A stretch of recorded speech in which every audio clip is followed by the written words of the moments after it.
Hi, എല്ലാവർക്കും പുതിയ വീഡിയോയിലേക്ക് സ്വാഗതം. അപ്പോൾ ഇന്നത്തെ നമ്മളെ വിഷയം നമുക്ക് വീണ്ടും രണ്ട് ഐറ്റം വന്നിട്ടുണ്ട് കേട്ടോ. ഗ്രാൻഡ് ഐറ്റമാണ് ആ രണ്ടും വന്നിട്ടുള്ളത്. കംപ്ലൈൻറ്റ് എന്താ വെച്ചാൽ ഗിയറിൻ്റെ പ്രശ്നം, ഗിയർ വീണില്ല. അപ്പോൾ ഒന്നാമത്തെ വണ്ടി വന്നത് ക്ലച്ച് മാറിയിട്ട് ഒരു മാസമായിട്ടുള്ളൂ. മാറിയ ഷോറൂമിലാണ്. ഒരു മാസമായിട്ടുള്ളൂ ക്ലച്ച് മാറിയിട്ട്. വണ്ടി ഇവിടെ വരുന്ന സമയത്ത് അവർക്ക് ഗിയർ ഇടാൻ പറ്റില്ല, ഗിയർ ഭയങ്കര ടൈറ്റ്. രണ്ടാമത്തെ വണ്ടി പറഞ്ഞാൽ കസ്റ്റമർക്ക് കംപ്ലൈൻ്റ് ഒന്നുമില്ല, പക്ഷേ ഞാൻ അത് സർവീസിന് കൊടുക്കണം കേട്ടോ.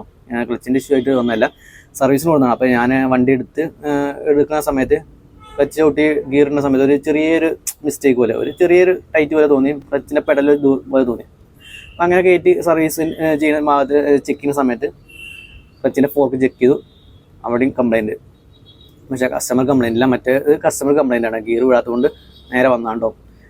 അപ്പം ഐ10 ഗ്രാൻഡ് i20 ഈ വണ്ടിയിലൊക്കെ ഗിയർ ബോക്സ് ഇറക്കുന്ന സമയത്ത്, അതായത് ക്ലച്ച് മാറുന്ന സമയത്ത് ഈ ഒരു ബുഷ്, ഇതേ മുന്നേ ഞാൻ വീഡിയോ ചെയ്തിട്ടുണ്ടായിരുന്നു ഈ ബുഷിൻ്റെ കാര്യം പറഞ്ഞിട്ട്. അപ്പോൾ ഈ ഒരു ബുഷ് ഇമ്പോർട്ടൻ്റ് ആണോ. ക്ലച്ചും റിലീസ് ബെയറിങ്ങും മാറിയിട്ട് കാര്യമില്ല, അതിൻ്റെ കൂട്ടത്തിൽ ഈ ഒരു ബുഷും കൂടി മാറണം. അല്ലാന്നുണ്ടെങ്കിൽ പണി കിട്ടും. ക്ലച്ച് മാറി കഴിഞ്ഞ് വണ്ടി എടുത്ത് ഓടിക്കുന്ന സമയത്ത് ഗിയർ വീഴില്ല. ചിലപ്പോൾ നിങ്ങൾ അയക്കുന്ന സമയത്ത് ഈ ഒരു ബുഷിൻ്റെ ഒരു കംപ്ലൈൻറ്റ് ഉണ്ടാവില്ല, അതവിടെ കറക്റ്റായിരിക്കും. പക്ഷേ അത് കുറച്ച് ഓടിക്കഴിഞ്ഞാൽ ചിലപ്പോൾ ഇത് പോരും, പഴക്കം ചെന്നുകൊണ്ട് ബുഷ് പോരും. അപ്പോൾ പ്രത്യേകം ശ്രദ്ധിക്കുക.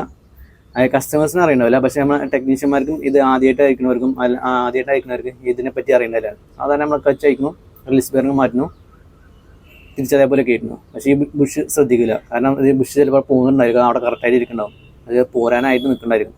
പിന്നെ ഇത് കംപ്ലൈൻറ്റ് ഇല്ല എന്നുണ്ടെങ്കിലും പുതിയ ബുഷ് ഇടുന്നതാണ് ഏറ്റവും ബെറ്റർ. അത് പ്രത്യേകം ശ്രദ്ധിക്കുക കേട്ടോ.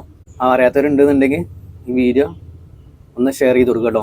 അപ്പോൾ ക്ലച്ച് മാറുന്ന സമയത്ത് ഈ ബുഷ്, ഇത് രണ്ട് ബുഷ് ഉണ്ടായിരിക്കും, ഫോർക്കിൻ്റെ ബാക്കിലുണ്ടായിരിക്കും, ഫ്രണ്ടിലും ഉണ്ടായിരിക്കും. ഈ ബാക്കിൽ ബുഷ് കറക്റ്റായിട്ട് ബാക്കിലേക്ക് പോകുന്നു കഴിഞ്ഞാൽ ഫോർക്ക് കിടന്നാടെ പറഞ്ഞാൽ ഇങ്ങനെ ഷെയ്ക്കാവും. ആ ഷെയ്ക്കാവുന്ന സമയത്ത് നമുക്ക് ക്ലച്ചിൻ്റെ പെഡലിൽ ഭയങ്കരമായിട്ട് ഫ്രീ ആവും പെഡൽ. അപ്പോൾ നമുക്ക് ക്ലച്ച് ചവിട്ടിയിട്ട് ഗിയർ ഇടാൻ പറ്റില്ല, ഫുള്ളായിട്ട് എൻഗേജ് ആവില്ല, ഈ ബുഷ് അവിടെ ഇല്ലാത്തതുകൊണ്ട്, ആകെ ഗ്യാപ്പ് വന്നുകൊണ്ട്.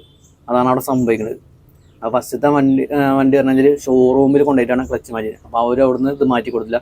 അപ്പോൾ അവിടെയും അറിയാത്തവരുണ്ടായിരിക്കും, പറഞ്ഞിട്ട് കാര്യമില്ല. ആദ്യമായിട്ട് ഒരു കംപ്ലൈൻറ്റ് കിട്ടുമ്പോഴാണ് നമ്മൾ പഠിക്കുക. ഇത് ഈ സംഭവം ഞാൻ ചെയ്യുന്ന സമയത്ത് ആദ്യം നമുക്ക് ഈ ബുഷിനെ പറ്റി അറിയണില്ല. പിന്നെ ഇങ്ങനെ മാറ്റി ഈ സാധനം പോകുന്ന കണ്ട് മനസ്സിലാക്കിയാണ്ടോ. അതാരും കുറ്റം പറയല്ല. നമ്മൾ എപ്പോഴും ക്ലച്ച് അയക്കുന്ന സമയത്ത് ഐ10 ഗ്രാൻഡ് i20 പെട്രോൾ ആണോ ഈ വേർഷനിൽ ഈ ഒരു ബുഷ് മസ്റ്റായിട്ട് ക്ലച്ച് മാറുന്ന സമയത്ത് മാറ്റി കൊടുക്കുക. അല്ലെങ്കിൽ രണ്ടാമത് പിന്നെ അയക്കേണ്ടി വരും, പിന്നെ അവിടെ കച്ചറയും കാര്യങ്ങളായിരിക്കും. അപ്പോൾ അതൊന്ന് പ്രത്യേകം ശ്രദ്ധിക്കുക. വീഡിയോ ഒന്ന് ഷെയർ ചെയ്ത് കൊടുക്കുക കേട്ടോ. അപ്പോൾ അടുത്ത വീഡിയോയുടെ വീണ്ടും കാണാം.